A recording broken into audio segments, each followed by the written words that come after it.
Hey everybody, it's Brian Howard with Security Insights on a somewhat overcast Saturday today. Wanted to give you guys a couple of very actionable and free ways of improving your cybersecurity, and I have two stories that will kind of back these up. So I'm going to illustrate the first one with a story. There is a large manufacturer that has a enterprise resource planning software, ERP, and I was told, kind of on the down low by someone associated with the ERP that he suspected that they might have clear text passwords on the network in association with how the ERP was set up. But he was afraid to say anything about it and felt that management wouldn't listen and that management wouldn't care, and that security was really an afterthought, which is really a sad thing. So this kind of illustrates my first cybersecurity tip for you, which is number one: your IT employees are smart, they know what they're doing, but in terms of security, they might be concerned about sharing something. How can you, as a leader, tap into the knowledge and expertise of people who are often more technical than you, who have visibility also at a more detailed, closer level into what's going on? How can you tap into their knowledge and expertise and awareness to find the next incident that is going to happen?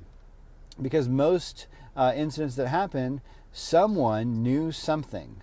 So you could actually use human security for free just by showing respect to employees, just by putting a program and putting some care and some instilling trust in employees, and really pulling out of them the information about threats that they might not have, maybe they haven't had the time to share, or maybe they're afraid to share, whatever the reasons are. So I would really encourage you as a leader. People like to share. People like to be appreciated and valued. They like to be heard as well. They like to be listened to. So what can you do to avoid like this issue I just told you about with the ERP, where there's a known security issue, but this individual doesn't think they'd be listened to and is also afraid to share?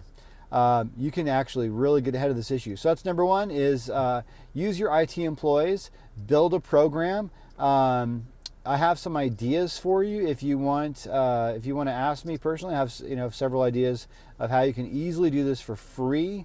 You don't need a vendor for this, and it's a very straightforward way to go. Or use your creativity. The point is, your IT employees have a lot of information. Number two comes from another story. This is an example of using your general employee population for security eyes and ears as well. There's a company that I'm aware of that has a particular operations center, IT operations center, that they would say is secure, and I would agree with it for the most part. But it has door motion sensors on the inside that unlock their perimeter doors, and which would grant access. So let's play this out. An internal employee who's within the secure environment walks by the door. The door sensor goes off and unlocks that door, and then someone waiting on the outside could easily wait a second and then go in. So you see how it's a physical security issue that actually could lead to, obviously, a cybersecurity issue.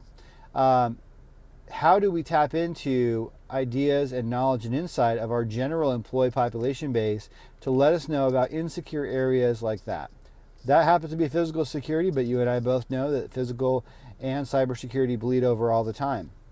So again, it's a similar theme, probably a little bit different approach, because you don't manage the general employee population of the entire organization. But how can we create a program, tap into them, and make everybody a security hero?